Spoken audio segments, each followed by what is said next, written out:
Woman, I honor you. I honor your life, your love, your purpose. I honor you. I honor your power, your commitment, your brilliance. I honor you. I honor your protective nature, your caring ways, your faithfulness to God. I honor you. I honor your ability to overcome, your determination to make a difference, your sensibility when the world just does not make sense. This program is a tribute to woman and all your daughters who have learned at your feet. I honor your essence and all that makes you who you are, the beauty of your spirit. I call on everyone, everywhere, to join me. Honor her essence. Hello, hello, hello. This is L. David Harris. I am your host, and this is the Honor Her Essence program.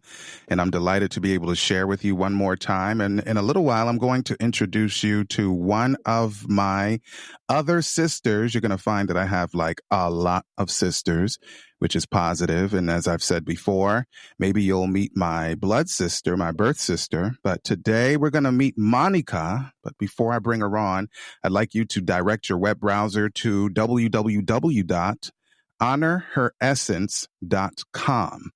And there you will find a way to subscribe to whichever of your favorite podcasting aggregators you choose.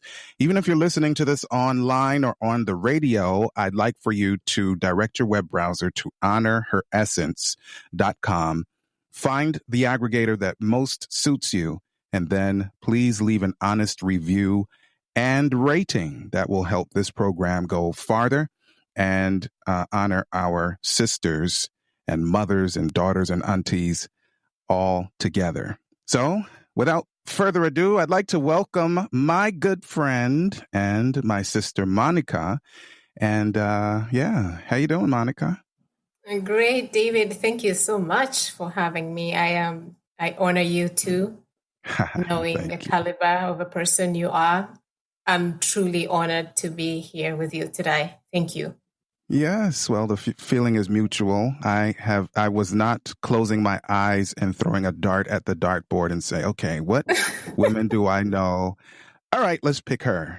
No, this is done with much thought and consideration. So just delighted that you have chosen to say yes, and we can get to know you a little bit better, a little bit about your passion.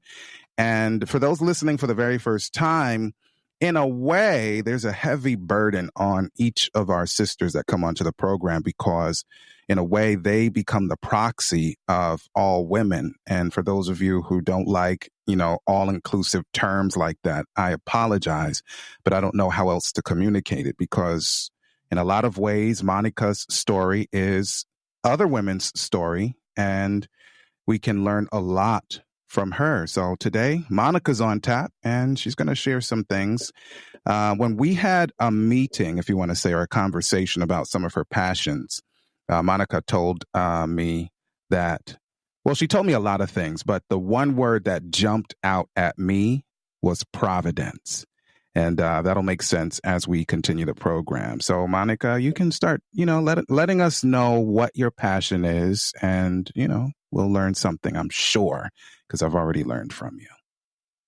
David, it just so happened that as you asked me to do these things, my son had on the weekend talked to me and said, Mom, I saw this dream and you were upstairs and we were in a basement somewhere, and there was God appeared to me and he said it was in form of my son.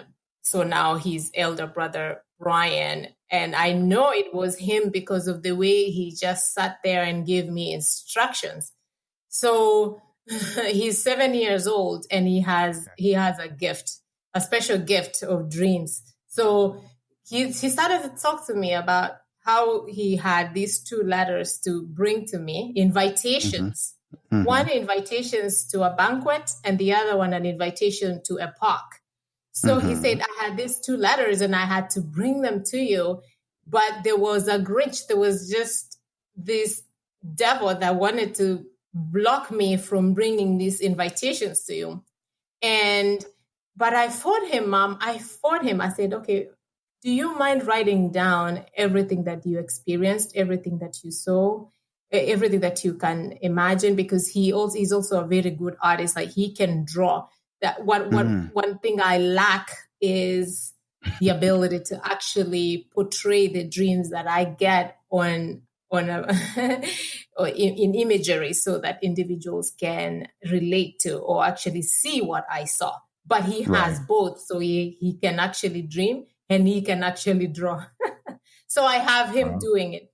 But anyways, he said, Mom, where you are was really good. Where you are was a good place. We were safe in the apartment that you were in, and it was upstairs. It was like 5th floors up or something like that. He just knows that it was an upstairs apartment, and he said there we would be safe. So he said, I fought the devil and I managed to run and brought you the letter, and we were safe in your apartment. So some of this. So then this was on a weekend going into a Sunday, and then on Monday you call me and you ask me to do this. Okay, so So it was fresh on your mind at the time. Everything was really fresh. I know we didn't even talk about it in our first conversation because right at the time, I literally just focused on what you wanted me to discuss, which was what drives you. And that was the question, what makes you who you are now? And when I heard that, it was what can I talk about myself right now? Meaning I would have to start to organize my thoughts in a way that I can describe where I am now, but on top of that, the basis of where I am right now, and try to just paint a little bit, maybe a high level picture of where I am, why I'm here, and why I'm passionate about what I do. And obviously, as a mother, as a sister, and just having brothers like you is amazing. So I'm just grateful to be able to share this with you. Right. Very nice. So how about we start at, I'm going to say square one, but that really doesn't necessarily, bode true, because it could be square in the middle of your life and it's just what you're passionate about now. So just, give us a window in. I'm curious now. You definitely come into the picture, or at least the snapshot you're going to have of my life is a very quick snapshot of everything that is probably culminated to where I am now. But I would think there is only one other thing that I have to do that I feel like I still need to either study very hard or, crack a code, like put some due diligence in my work to bring it to fruition, right? Okay. And it's not anything that anyone else can do. It is something that I personally must do to accomplish it in life. Otherwise, I think everything that I either dreamt of or wanted to do or where I wanted to be, it is somewhat come to, fulfillment. Not in a gigantic way, as you might see it, but according to me, I am good with that and I am satisfied with that. So I believe, right? So I truly believe that there's just 7 things that for me, I did experience before I came to a point where I think I have fully exercised my God-given talents and abilities in a way that exceeds, my imagination. So before I got to this point of assurance, because it is actually a point of assurance. It is what it is. So before then, I believe I was acting out of maybe obedience to parents or authorities, and was still limited in my exertion of my own being, if I must say. So in other words, I just wasn't there yet in my in my abilities. You didn't come to yourself. You still had external instructions, maybe. Absolutely. It's completely external, coached, external influences, just obeying, go to school, get an education, get a job, did that, check, right. Had children, check, married, check, Mm-hmm. it's a Yeah. checklist. It's a checklist. Right. And it's not a bad checklist. It is in hindsight when you look at it and say, oh, wow, if I didn't go that route, where would I be? And it would be a completely different story.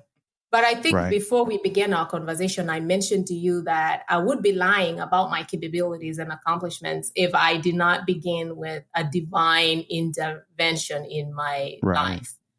Right. So, in my day-to-day or my work. So a series of events out of my control just started to happen around me. Some were, to others just in my household, co-workers, things happening to co-workers, things happening to relatives that just prompted me to think there might be a nudge outside of my being trying to get my attention. Right.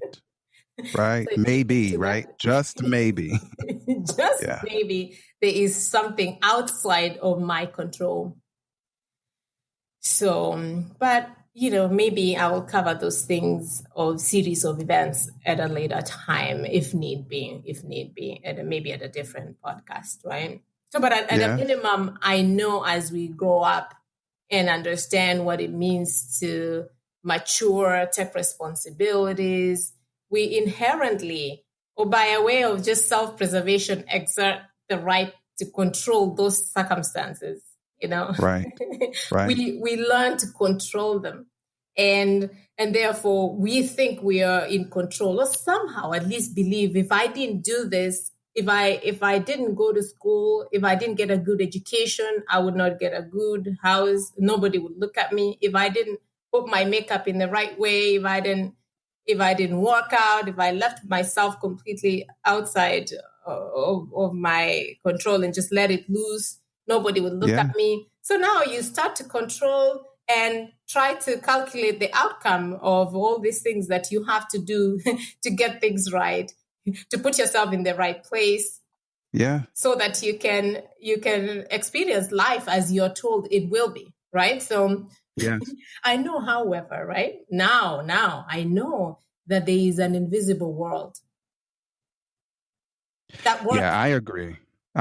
Because we wouldn't, first of all, besides the fact that we wouldn't be here, we would have no real purpose.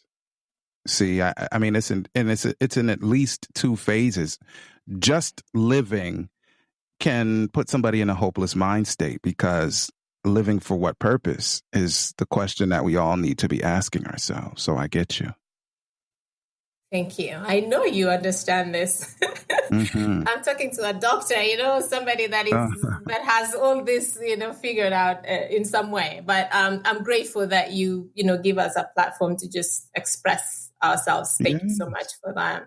So yes, there is this invisible world, and I will explain later on how I think that world really influences what we think, and then how we then inherently treat our siblings, our brothers, our sisters, our children, our spouses.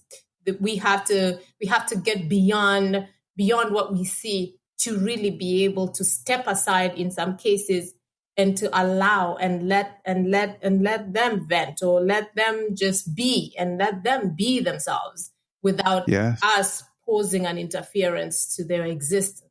So go ahead. No, go ahead. Go ahead. I know you wanted to say something. I was just thinking it makes it breathe when we have relationships. If it's in quotes, if it's just one way, right, and one like personality or influence is dominating the other, then that's almost like stifling, like choking the relationship, and it can't breathe. But when persons are allowed to be themselves, right, and if principle is what drives the self, then it's positive. If a person is impulsive or needs some help in terms of character, right, we still allow them to be themselves, but whatever way, God helps us to sort of guide the character, right, so that they can become what some people coined as their best selves. Right. But the whole idea is we cannot subvert the self of people and make them automatons of ourselves.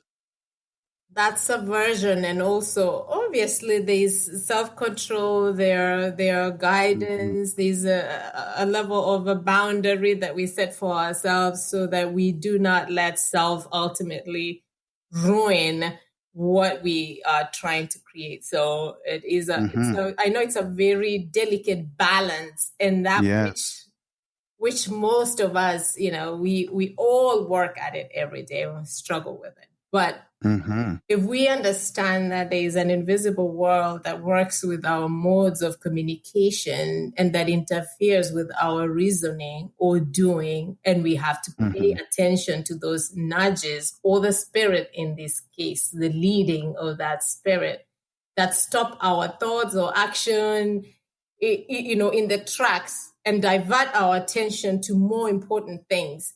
You're not just talking about a higher power. It's the Father, it's God.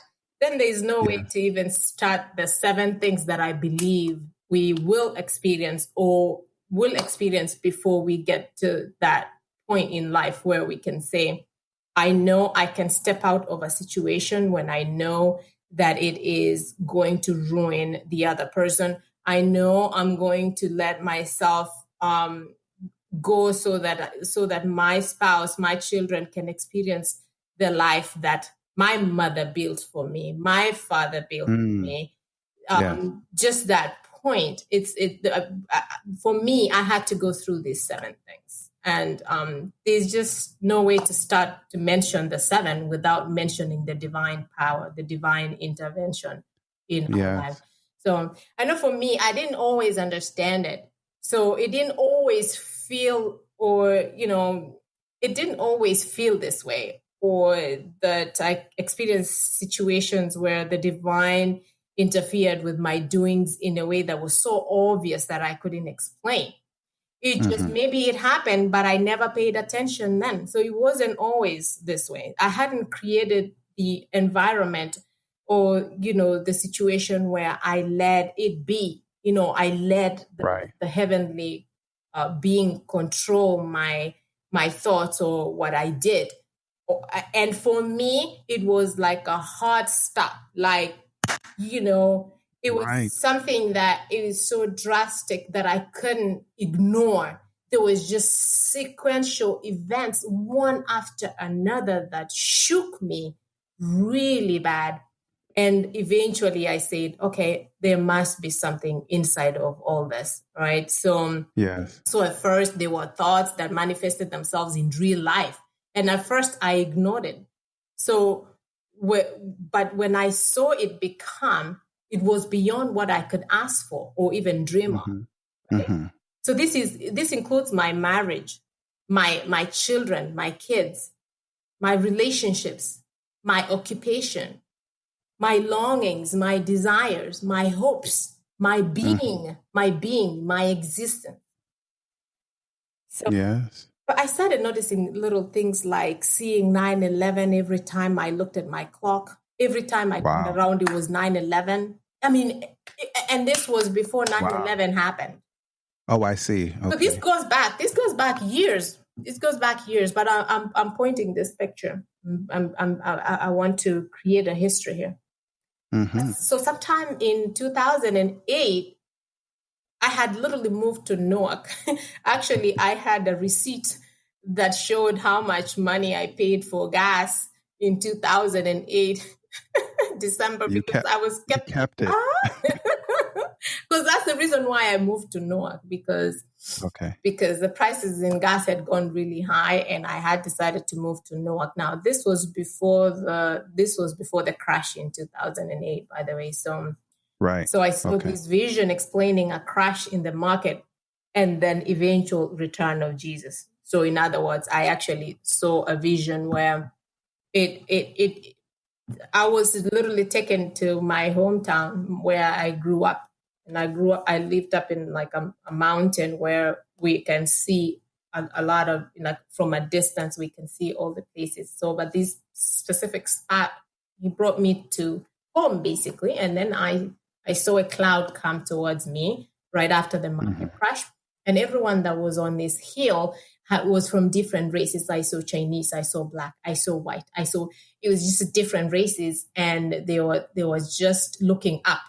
And at this point, they're all looking up, expecting something. And they're all looking at this cloud that is just coming close to us. And as the cloud drew closer drew closer to us, I saw beings step out of the cloud. It is very interesting because the being at the time, and I hadn't even learned about, I hadn't paid attention about the Hebrews, about the race, about the color of his feet and the wool. Oh, right. I hadn't paid that in attention. Revelation 1, I think it was. Absolutely, yes. And so these angels step out of the clouds and they're stepping on the floor. And I know, and they are and the skin tone is brown, but the wings are white.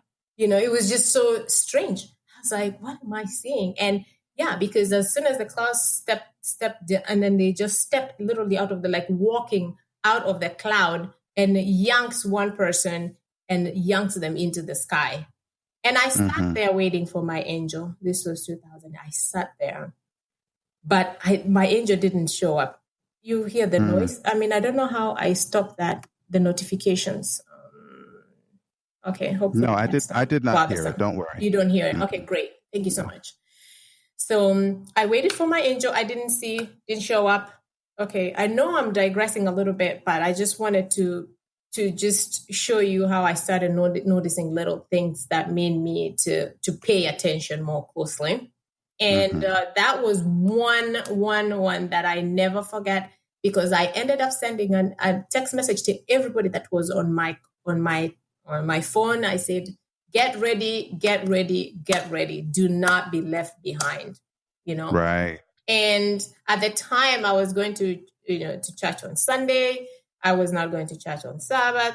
It was just a whole different lifestyle back then. Not that was my life, but I grew up an Adventist and then I just divided. But anyways, I know this is for women, so I don't want to make it too religious, but it's just so difficult to remove the religion out of who we are, how we behave, even as women, as we relate to our children, as we face issues on a daily basis about others talking about us, about others just mistaking us, about others just taking things a little too far, about even how we handle ourselves when we run into a situation where we think we're going to compromise ourselves, right? So, so I sent this to everyone, and I was trying to, and others thought, oh, she's trying to be a prophet. She's trying to start a ministry. So we just keep off from her. Don't text us. Don't say anything again. We don't want to hear it, right? So, but it would then after that take me about 6 months to experience another occurrence, which I didn't personally take a note of because I was blinded by what I thought at that time was love. So I'm now moving into another experience.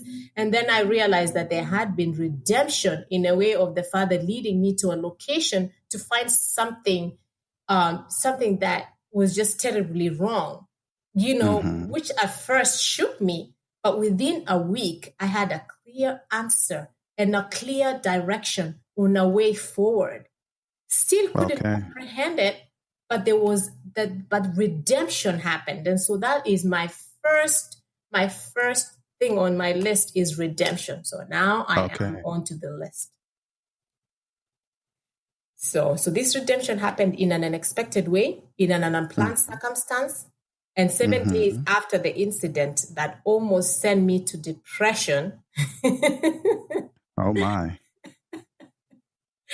Father shows up. And he shows up in a way that I didn't know. But I'm just going to let that slide. It's like a whole story. And I don't want to go into stories. I want to point out just the instances that I had to personally go through to get to where I am. So, and that was an instant redemption because that did not delay. It was literally within a week, I have an answer right there. And it was not a short-lived kind of redemption. And so that's why when he does something, he will do it. It's instant. When he did all the healing, it was instant and it was everlasting. It was something that was done and it's sealed, right? So now for me, that was my marriage. It is redemption because I had a child out of wedlock. And for me, this was a way of the Father saying, I still love you. Okay. I still need you. You are still valuable to me. And with this, redemption is a way of saying, my glory is in you and you will manifest it through, because when you're in marriage, it's a way of honoring him. Now you're not by yourself. You're not out there, people taking advantage of you. You are taken care of. So, and it happened in a way that I didn't expect it. I in fact rejected it. In fact, rejected vehemently. In fact, introduced my husband to my sister. I'm talking about this kind of rejection, right? You're like, it's not possible. It's not me. This is not for me. It is for somebody else, not me. And of course, because of what had happened a week prior to that. All right, so that was instant redemption. And I say it's everlasting because once you enter into a marriage covenant, it's sealed, it's in the books, It's written in heaven that is your husband, and that's it, right? So redemption comes first, as it is the basis for many initial understanding of divine interference with human workings. So I knew Jeremiah 33 verses 3. And I had seen how he made a way for my son to go home 2 months before 9/11. I mentioned about seeing 9/11 so many times. So my son actually went to Kenya 2 months before 9/11. And after 9/11, things became really tough for immigrants. So if you are an immigrant, if you are trying to even get papers, it just became so difficult. You were just facing more. But this provision was abstract, and it just seemed distant for me at the time, to pull a direct correlation for what was happening without interfering with, something within me. And so I'm just painting this picture as I needed as a woman assurance of provision. I needed the presence of someone other than myself and my parents because they were still in Kenya. So a child of... Yes, Monica. Yeah. Go ahead. And I'm thinking that, a lot of people don't realize that they don't have to come up with all of the answers. This is because if we were left to our own devices, if to say we would fail would be a gross understatement. And to know that with the redemption that you received and the experiences that surround it, and to begin to experience God's provision in your life and the lives of others that you influence is major. And I think that can take the stress or some of the stress off for people, because if they think they have to come up with it themselves, then they can think of 1,000 things that they can't get right, they can't figure out. But if I've not learned anything from you today, and we're going to have to do a part 2 at some point soon, it's that everything good comes from outside ourselves. Yes. There's no way that we can simply look within and come up with everything we need. Yes, God implants things in our lives, but it was God that put it there. So, this is one of those programs that oftentimes we unpack so much that we need to see our sisters, hear our sisters again. And this is one of those instances. So, Monica, looks like we have at least, 5 more in your wonderful list to go through, but we're going to need to do it in another program episode and let the people know what wonderful things God has been doing for you and your family and those that you've had influence over. So I just want to thank you for joining us, Monica. Thank you so much for having me. As you can see, I got really excited talking about those things. They do truly bring words to life. They bring him to life. And we want his glory to shine more than anything else. Thanks so much for joining me experience the greatness of a woman who is making a difference in the world around her and creating legacy every day. Women are special and should always be seen as such. This has been the Honor Her Essence program with L. David Harris. Until next time, peace.